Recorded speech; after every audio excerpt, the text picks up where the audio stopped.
For my father, who tried his very best not to be his worst, and for my mother, who made sure we never saw him at his worst. Chapter 1. As I sit here with one foot on either side of the ledge, looking down, from 12 stories above the streets of Boston, I can't help but think about suicide, not my own. I like my life enough to want to see it through. I'm more focused on other people, and how they ultimately come to the decision to just end their own lives. Do they ever regret it? In the moment after letting go and the second before they make impact, there has to be a little bit of remorse in that brief free fall. Do they look at the ground as it rushes toward them and think, well, crap, this was a bad idea? Somehow, I think not. I think about death a lot. Particularly today, considering I just, 12 hours earlier, gave one of the most epic eulogies the people of Plethora, Maine, have ever witnessed. Okay, maybe it wasn't the most epic. It very well could be considered the most disastrous. I guess that would depend on whether you were asking my mother or me. My mother, who probably won't speak to me for a solid year after today. Don't get me wrong, the eulogy I delivered wasn't profound enough to make history, like the one Brooke Shields delivered at Michael Jackson's funeral. Or the one delivered by Steve Jobs' sister, or Pat Tillman's brother. But it was epic in its own way. I was nervous at first. It was the funeral of the prodigious Andrew Bloom, after all. Adored mayor of my hometown of Plethora, Maine, owner of the most successful real estate agency within city limits, husband of the highly adored Jenny Bloom, the most revered teaching assistant in all of Plethora. And father of Lily Bloom, that strange girl with the erratic red hair who once fell in love with a homeless guy and brought great shame upon her entire family. That would be me. I'm Lily Bloom, and Andrew was my father. As soon as I finished delivering his eulogy today, I caught a flight straight back to Boston and hijacked the first roof I could find. Again, not because I'm suicidal. I have no plans to scale off this roof. I just really needed fresh air and silence, and damn it if I can't get that from my third-floor apartment with absolutely no rooftop access and a roommate who likes to hear herself sing. I didn't account for how cold it would be up here, though. It's not unbearable, but it's not comfortable either. At least I can see the stars. Dead fathers and exasperating roommates and questionable eulogies don't feel so awful when the night sky is clear enough to literally feel the grandeur of the universe. I love it when the sky makes me feel insignificant. I liked tonight, but unfortunately for me, the door was just shoved open so hard, I expect the stairwell to spit a human out onto the rooftop. The door slams shut again and footsteps move swiftly across the deck. I don't even bother looking up. Whoever it is more than likely won't even notice me back here straddling the ledge to the left of the door. They came out here in such a hurry. It isn't my fault if they assume they're alone. I sigh quietly, close my eyes and lean my head against the stucco wall behind me, cursing the universe for ripping this peaceful, introspective moment out from under me. The least the universe could do for me today is ensure that it's a woman and not a man. If I'm going to have company, I'd rather it be a female. I'm tough for my size and can probably hold my own in most cases, but I'm too comfortable right now to be on a rooftop alone with a strange man in the middle of the night. I might fear for my safety and feel the need to leave, and I really don't want to leave. As I said before, I'm comfortable. I finally allow my eyes to make the journey to the silhouette leaning over the ledge. As luck would have it, he's definitely male.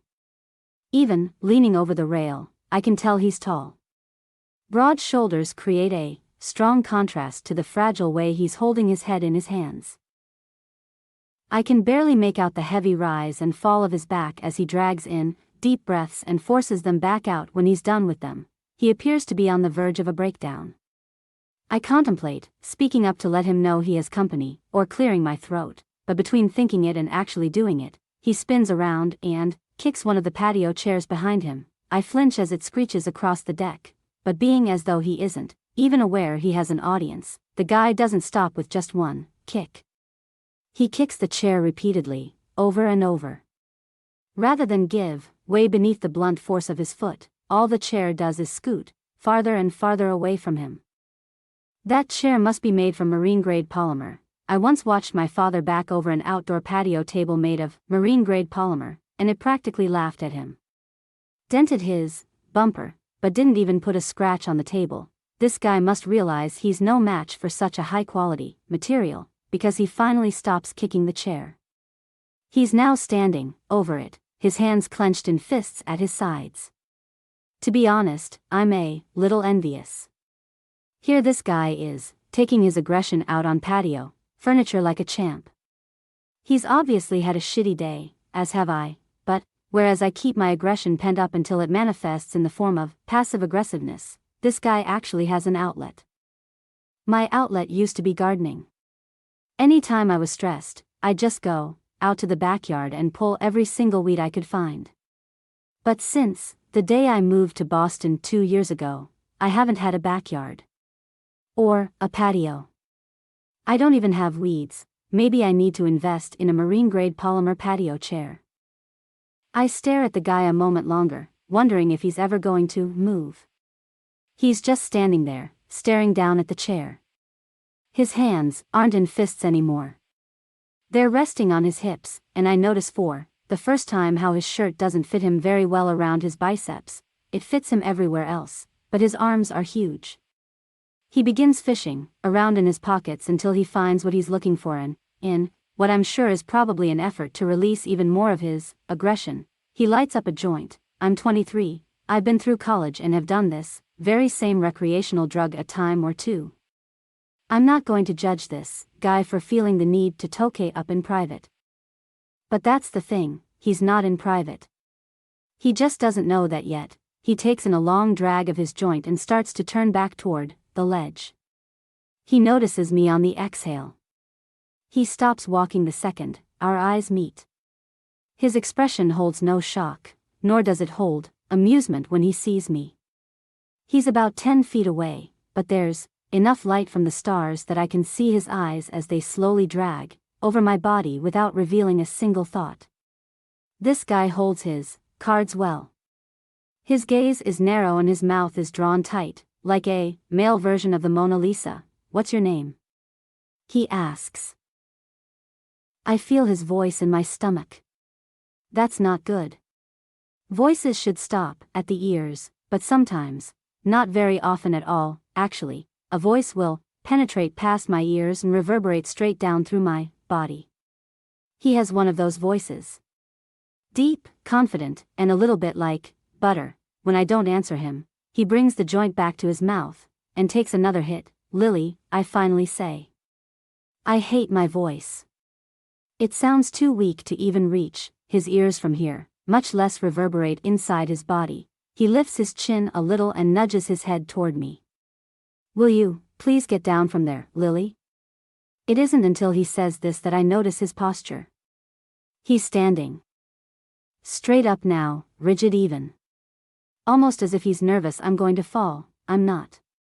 This ledge is at least a foot wide, and I'm mostly on the roof side. I could easily catch myself before I fell, not to mention I've got the wind in my favor. I glance down at my legs and then back up at him. No, thanks. I'm quite comfortable where I am. He turns a little, like he can't look straight at me. Please get down. It's more of a demand now, despite his use of the word please. There are 7 empty chairs up here. Almost 6, I correct, reminding him that he just tried to murder one of them. He doesn't find the humor in my response. When I fail to follow his orders, he takes a couple of steps closer. You are a mere 3 inches from falling to your death. I've been around enough of that for one day. He motions for me to get down, again. You're making me nervous. Not to mention ruining my high. I roll my eyes and swing my legs over. Heaven forbid a joint go to waste. I hop down and wipe my hands across my jeans. Better? I say, as I walk toward him. He lets out a rush of air, as if seeing me on the ledge actually had him holding his breath. I pass him to head for the side of the roof, with the better view, and as I do, I can't help but notice how, unfortunately cute he is, no. Cute is an insult, this guy is beautiful. Well manicured, smells like money, looks to be several years older than me. His eyes crinkle in the corners as they follow me, and his lips seem to frown. Even when they aren't.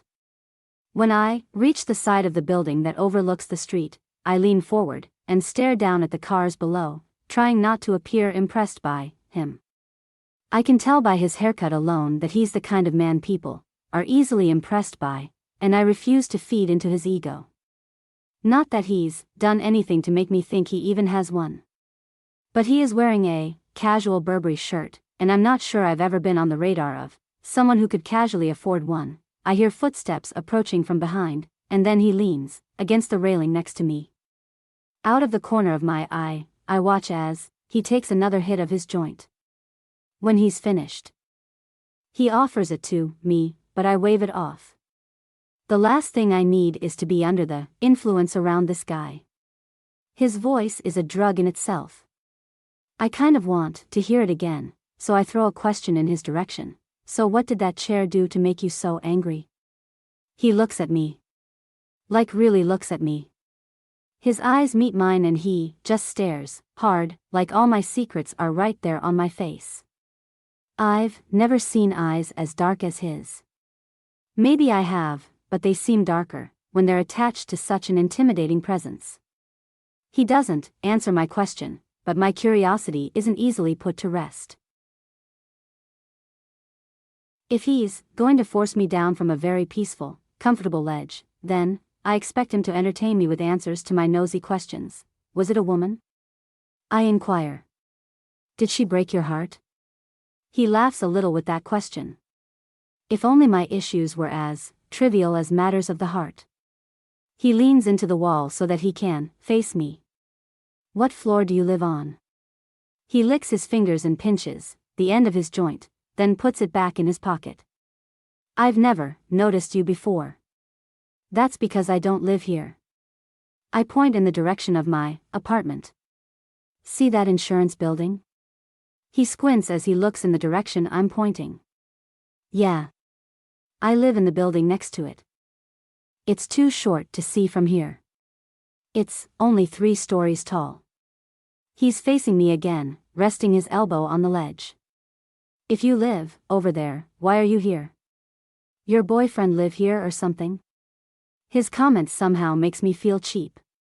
It was too easy, an amateurish pickup line. From the looks of this guy, I know he has better skills than that.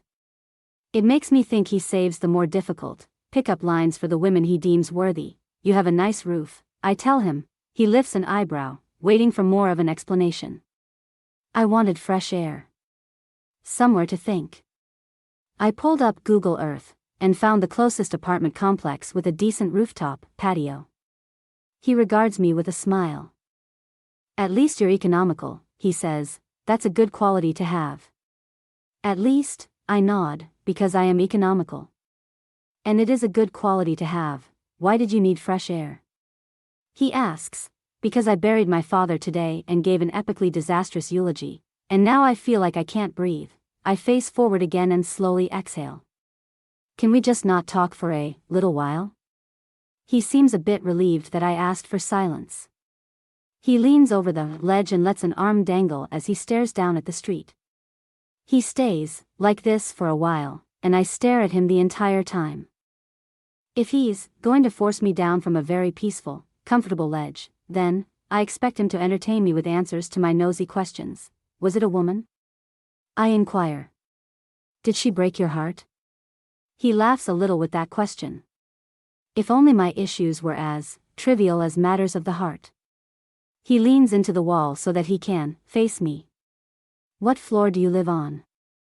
He licks his fingers and pinches the end of his joint, then puts it back in his pocket. I've never noticed you before. That's because I don't live here. I point in the direction of my apartment. See that insurance building? He squints as he looks in the direction I'm pointing. Yeah. I live in the building next to it. It's too short to see from here. It's only 3 stories tall. He's facing me again, resting his elbow on the ledge. If you live over there, why are you here? Your boyfriend live here or something? His comment somehow makes me feel cheap. It was too easy, an amateurish pickup line. From the looks of this guy, I know he has better skills than that. It makes me think he saves the more difficult pickup lines for the women he deems worthy. You have a nice roof, I tell him. He lifts an eyebrow, waiting for more of an explanation. I wanted fresh air. Somewhere to think. I pulled up Google Earth and found the closest apartment complex with a decent rooftop patio. He regards me with a smile. At least you're economical, he says. That's a good quality to have. At least, I nod, because I am economical. And it is a good quality to have. Why did you need fresh air? He asks. Because I buried my father today and gave an epically disastrous eulogy, and now I feel like I can't breathe. I face forward again and slowly exhale. Can we just not talk for a little while? He seems a bit relieved that I asked for silence. He leans over the ledge and lets an arm dangle as he stares down at the street. He stays like this for a while, and I stare at him the entire time. He probably knows I'm staring, but he doesn't seem to care. A guy fell off this roof last month, he says. I would be annoyed at his lack of respect for my request for silence, but I'm kind of intrigued. Was it an accident? He shrugs. No one knows. It happened late in the evening. His wife said she was cooking dinner and he told her he was coming up here to take some pictures of the sunset. He was a photographer. They think he was leaning over the ledge to get a shot of the skyline, and he slipped. I look over the ledge, wondering how someone could possibly put themselves in a situation where they could fall by accident. But then I remember I was just straddling the ledge on the other side of the roof. A few minutes ago, when my sister told me what happened, the only thing I could think about was whether or not he got the shot. I was hoping his camera didn't fall with him, because that would have been a real waste, you know? To die because of your love of photography, but you didn't even get the final shot that cost you your life? His thought makes me laugh. Although I'm not sure I should have laughed at that. Do you always say exactly what's on your mind? He shrugs. Not to most people. This makes me smile. I like that he doesn't even know me, but for whatever reason, I'm not considered most people to him. He rests his back against the ledge and folds his arms over his chest. Were you born here? I shake my head. No. Moved here from Maine after I graduated college. He scrunches up his nose, and it's kind of hot. Watching this guy, dressed in his Burberry shirt with his $200 haircut, making silly faces. So you're in Boston purgatory, huh? That's gotta suck. What do you mean? I ask him. The corner of his mouth curls up. The tourists treat you like a local, the locals treat you like a tourist. I laugh. Wow. That's a very accurate description. I've been here 2 months. I'm not even in purgatory yet, so you're doing better than I am. What brought you to Boston? My residency. And my sister lives here. He taps his foot and says, right beneath us, actually. Married a tech-savvy Bostonian and they bought the entire top floor. I look down. The entire top floor? He nods. Lucky bastard works from home. Doesn't even have to change out of his pajamas and make 7 figures a year. Lucky bastard, indeed. What kind of residency? Are you a doctor? He nods. Neurosurgeon. Less than a year left of my residency and then it's official. Stylish, well-spoken, and smart. And smokes pot. If this were an SAT question, I would ask which one didn't belong. Should doctors be smoking weed? He smirks. Probably not. But if we didn't indulge on occasion, there would be a lot more of us taking the leap over these ledges, I can promise you that. He's facing forward again with his chin resting on his arms. His eyes are closed now, like he's enjoying the wind against his face. He doesn't look as intimidating like this You want to know something that only the locals know? Of course, he says, bringing his attention back to me. I point to the east. See that building? The one with the green roof? He nods. There's a building behind it on Melcher. There's a house on top of the building. Like a legit house, built right on the rooftop. You can't see it from the street. And the building is so tall that not many people even know about it. He looks impressed. Really? I nod. I saw it when I was searching Google Earth, so I looked it up. Apparently a permit was granted for the construction in 1982. How cool would that be? To live in a house on top of a building? You'd get the whole roof to yourself, he says. I hadn't thought of that. If I owned it, I could plant gardens up there. I'd have an outlet. Who lives there? He asks. No one really knows. It's one of the great mysteries of Boston. He laughs and then looks at me inquisitively. What's another great mystery of Boston? Your name.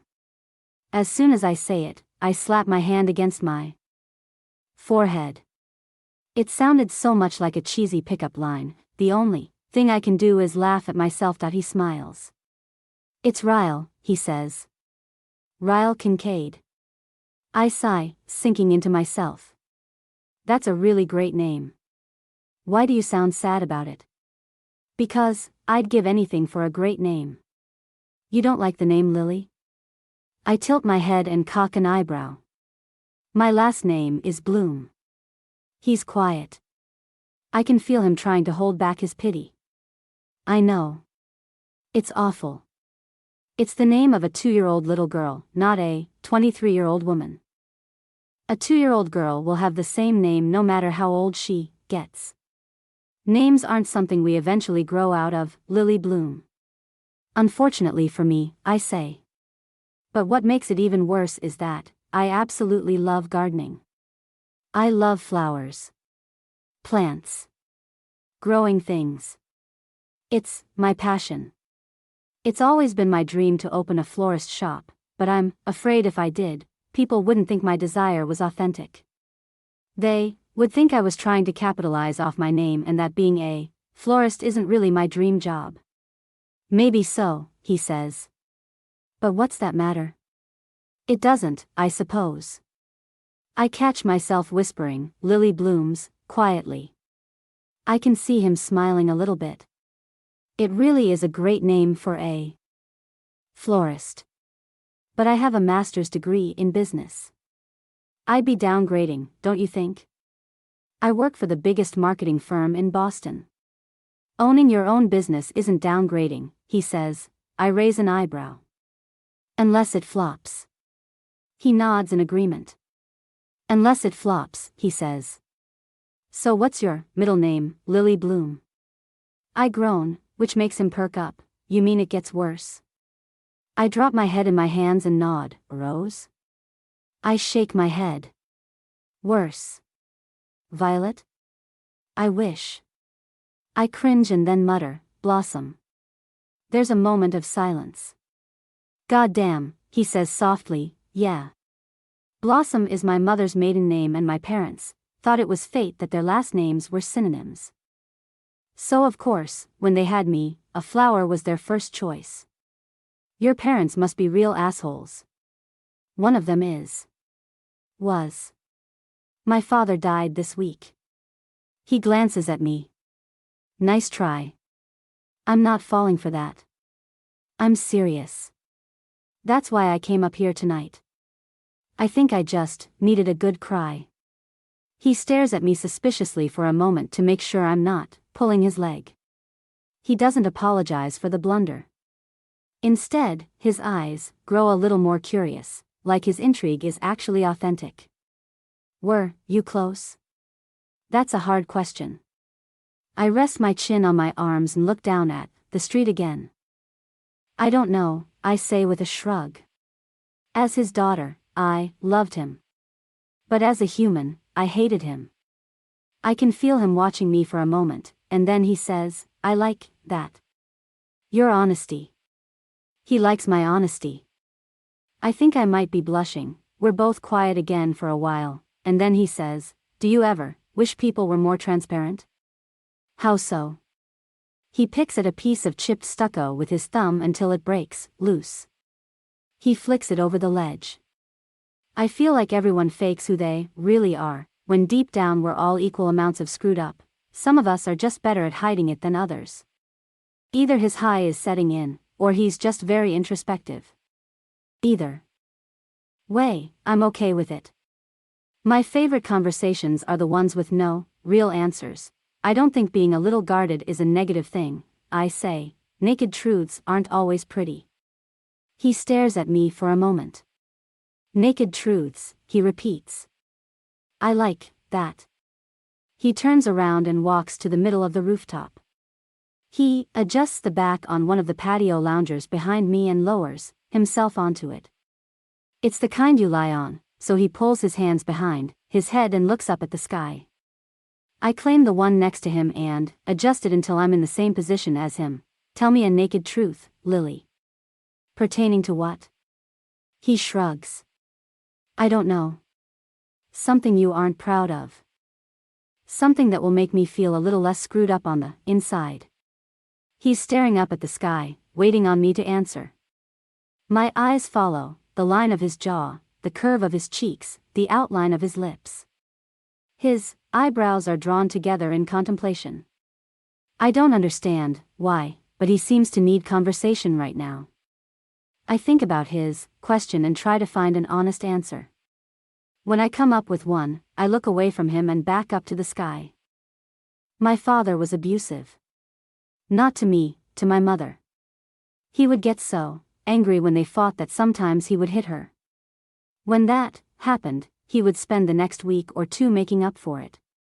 He would do things like buy her flowers or take us out to a nice dinner. Sometimes he would buy me stuff because he knew I hated it when they fought. When I was a kid, I found myself looking forward to the nights they would fight. Because I knew if he hit her, the 2 weeks that followed would be great. I pause. I'm not sure I've ever admitted that to myself. Of course, if I could, would have made it to where he never touched her. But the abuse was inevitable with their marriage. And it became our norm. When I got older, I realized that not doing something about it made me just as guilty. I spent most of my life hating him for being such a bad person, but I'm not so sure I'm much better. Maybe we're both bad people. Ryle looks over at me with a thoughtful expression. "Lily," he says, pointedly. "There is no such thing as bad people. We're all just people, who sometimes do bad things." I open my mouth to respond, but his words strike me silent. We're all just people who sometimes do bad things. I guess that's true in a way. No one is exclusively bad, nor is anyone exclusively good. Some are just forced to work harder at suppressing the bad. Your turn. I tell him, based on his reaction, I think he might not want to play his own game. He sighs heavily and runs a hand through his hair. He opens his mouth to speak, but then clamps it shut again. He thinks for a bit, and then finally speaks. "I watched a little boy die tonight." His voice is despondent. He was only 5 years old. He and his little brother found a gun in his parents' bedroom. The younger brother was holding it and it went off by accident. My stomach flips. I think this may be a little too much truth for me. There was nothing that could be done by the time he made it to the operating table.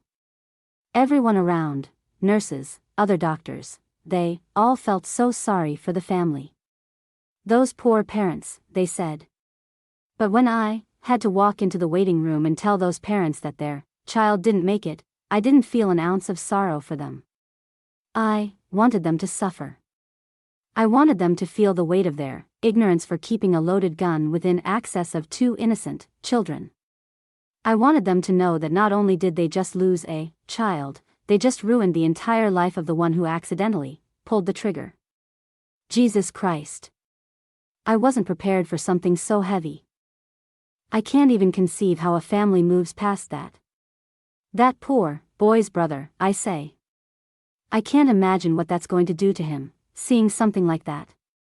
Ryle flicks something off the knee of his jeans. It'll destroy him for life, that's what it'll do. I turn on my side to face him, lifting my head up onto my hand. Is it hard? Seeing things like that every day? He gives his head a slight shake. It should be a lot harder, but the more I'm around death, the more it just becomes a part of life. I'm not sure how I feel about that. He makes eye contact with me again. Give me another one, he says. I feel like mine was a little more twisted than yours. I disagree. But I tell him about the twisted thing I did a mere 12 hours ago. My mother asked me 2 days ago if I would deliver the eulogy at my father's funeral today. I told her I didn't feel comfortable, that I might be crying too hard to speak in front of a crowd, but that was a lie. I just didn't want to do it because I feel like eulogies should be delivered by those who respected the deceased. And I didn't much respect my father. Did you do it? I nod. Yeah. This morning. I sit up and pull my legs beneath me as I face him. You want to hear it? He smiles. Absolutely. I fold my hands in my lap and inhale a breath. I had no idea what to say. About an hour before the funeral, I told my mother I didn't want to do it. She said it was simple and that my father would have wanted me to do it. She said all I had to do was walk up to the podium and say 5 great things about my father. So, that's exactly what I did. Ryle lifts up onto his elbow, appearing even more interested. He can tell by the look on my face that it gets worse. Oh, no, Lily. What did you do? Here. Let me just reenact it for you. I stand up and walk around to the other side of my chair. I stand tall and act like I'm looking out over the same crowded room I was met with this morning. I clear my throat. Hello. My name is Lily Bloom, daughter of the late Andrew Bloom. Thank you all for joining us today as we mourn his loss. I wanted to take a moment to honor his life by sharing with you 5 great things about my father. The first thing, I look down at Ryle and shrug. That's it. He sits up. What do you mean? I take a seat on my lounge chair and lie back down. I stood up there for 2 solid minutes without saying another word. There wasn't one great thing I could say about that man, so I just stared silently at the crowd until my mother realized what I was doing and had my uncle remove me from the podium. Ryle tilts his head. Are you kidding me? You gave the anti-eulogy at your own father's funeral? I nod. I'm not proud of it. I don't think. I mean, if I had my way, he would have been a much better person and I would have stood up there and talked for an hour. Ryle lies back down. Wow, he says, shaking his head. You're kind of my hero. You just roasted a dead guy. That's tacky. Yeah, well. Naked truth hurts. I laugh. Your turn. I can't top that, he says. I'm sure you can come close. I'm not sure I can. I roll my eyes. Yes, you can. Don't make me feel like the worst person out of the 2 of us. Tell me the most recent thought you've had that most people wouldn't say out loud. He pulls his hands up behind his head and looks me straight in the eye. I want to fuck you. My mouth falls open. Then I clamp it shut again. I think I might be speechless. He shoots me a look of innocence. You asked for the most recent thought, so I gave it to you. You're beautiful. I'm a guy. If you were into one-night stands, I would take you downstairs to my bedroom, and I would fuck you. I can't even look at him. His statement makes me feel a multitude of things all at once. Well, I'm not into one-night stands. I figured as much, he says. Your turn. He's so nonchalant, he acts as if he didn't just stun me into silence. I need a minute to regroup after that one, I say with a laugh. I try to think of something with a little shock value, but I can't get over the fact that he just said that out loud. Maybe because he's a neurosurgeon and I never pictured someone so educated throwing around the word fuck so casually, I gather myself somewhat and then say, okay.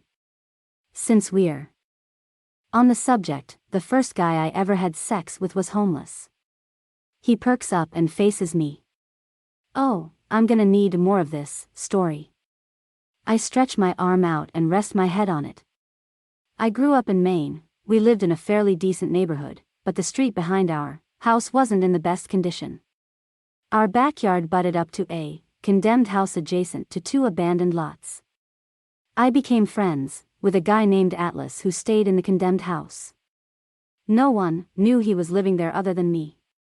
I used to take him food and clothes and stuff. Until my father found out. What did he do?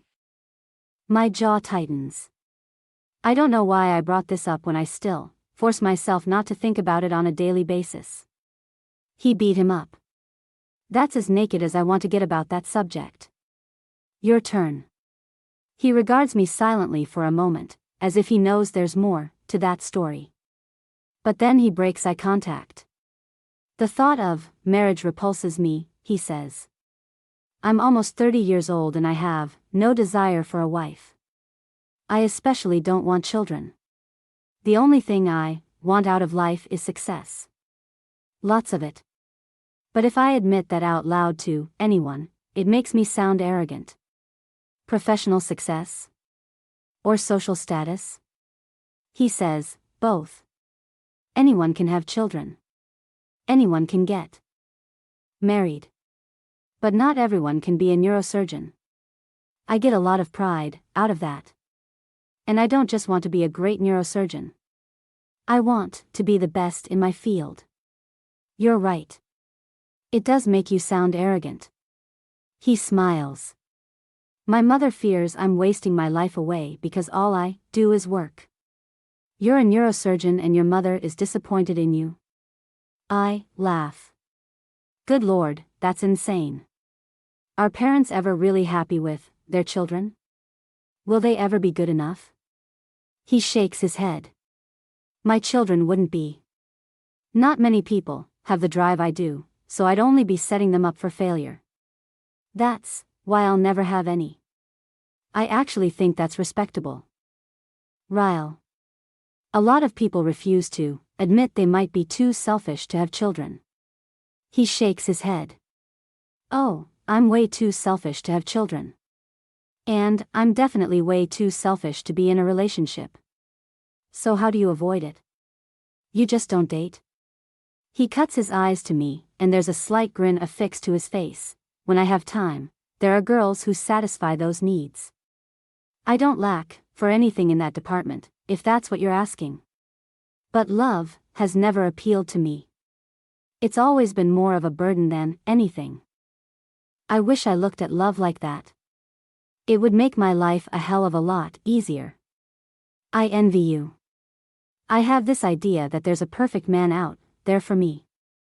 I tend to become jaded easily, because no one ever meets my standards. I feel like I'm on an infinite search for the Holy Grail. You should try my method, he says, which is one-night stands. He raises an eyebrow, like it's an invitation. I'm glad it's dark, because my face is on fire. I could never sleep with someone if I didn't see it going anywhere. I say this out loud, but my words lack conviction when I say it to him. He drags in a long, slow breath, and then rolls onto his back. Not that kind of girl. Huh. He says this with a trace of disappointment in his voice. I match his disappointment. I'm not sure I'd even want to turn him down if he made a move, but I might have just thwarted that possibility if you wouldn't sleep with someone you just met. His eyes meet mine again. Exactly how far would you go? I don't have an answer for that. I roll onto my back because the way he's looking at me makes me want to rethink one-night stands. I'm not necessarily against them, I suppose. I've just never been propositioned for one by someone I would consider it with, until now. I think. Is he even propositioning me? I've always been terrible at flirting. He reaches out and grabs the edge of my lounge chair. In one swift movement and with very minimal effort, he drags my chair closer to him until it bumps my whole body stiffens. He's so close now, I can feel the warmth of his breath cutting through the cold air. If I were to look at him, his face would be mere inches from mine. I refuse to look at him, because he'd probably kiss me, and I know absolutely nothing about this guy, other than a couple of naked truths. But that doesn't weigh on my conscience at all when he rests a heavy hand on my stomach. How far would you go, Lily? His voice is decadent. Smooth. It travels straight to my toes. I don't know, I whisper. His fingers begin to crawl toward the hem of my shirt. He begins to slowly inch it upward until a slither of my stomach is showing. Oh, Jesus, I whisper, feeling the warmth from his hand as he slides it up my stomach. Against my better judgment, I face him again, and the look in his eyes completely captivates me. He looks hopeful and hungry and completely confident. He sinks his teeth into his bottom lip as his hand begins to tease its way up my shirt. I know he can feel my heart thrashing around in my chest. Hell, he can probably hear it. Is this too far? He asks. I don't know where this side of me is coming from, but I shake my head and say, not even close. With a grin, his fingers brush the underneath of my bra, lightly, trickling over my skin that is now covered in chills. As soon as my eyelids fall shut, the piercing of a ring rips through the air. His hand stiffens when we both realize it's a phone. His phone. He drops his forehead to my shoulder. Damn it. I frown when his hand slips out from beneath my shirt. He fumbles in his pocket for his phone, standing up and walking several feet away from me to take the call. Dr. Kincaid, he says. He listens intently, his hand gripping the back of his neck. What about Roberts? I'm not even supposed to be on call right now. More silence is followed with, yeah. Give me 10 minutes. On my way. He ends the call and slides his phone back in his pocket. When he turns to face me, he looks a little disappointed. He points to the door that leads to the stairwell. I have to, I nod. It's fine. He considers me for a moment, and then holds up a finger. Don't move, he says, reaching for his phone again. He walks closer and holds it up as if he's about to snap a picture of me. I almost object, but I don't even know why. I'm fully clothed. It just doesn't feel that way for some reason. He snaps a picture of me lying in the lounge chair, my arms relaxed above my head. I have no idea what he plans to do with that picture, but I like that he took it. I like that he had the urge to remember what I look like, even though he knows he'll never see me again. He stares at the photo on his screen for a few seconds and smiles. I'm half tempted to take a picture of him in return, but I'm not sure I want a reminder of someone I'll never see again. The thought of that is a little depressing. It was nice meeting you, Lily Bloom. I hope you defy the odds of most dreams and actually accomplish yours. I smile, equally saddened and confused by this guy. I'm not sure that I've ever spent time with someone like him before, someone of a completely different lifestyle and tax bracket. I probably never will, again. But I'm pleasantly surprised to see that we aren't all that different. Misconception confirmed. He looks down at his feet for a moment as he stands in somewhat of an unsure pose. It's as if he's suspended between the desire to say something else to me and the need to leave. He glances at me one last time, this time without so much of a poker face.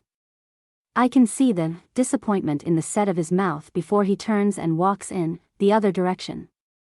He opens the door and I can hear his footsteps fade as he rushes down the stairwell. I'm alone on the rooftop once again, but to my surprise, I'm a little saddened by that now.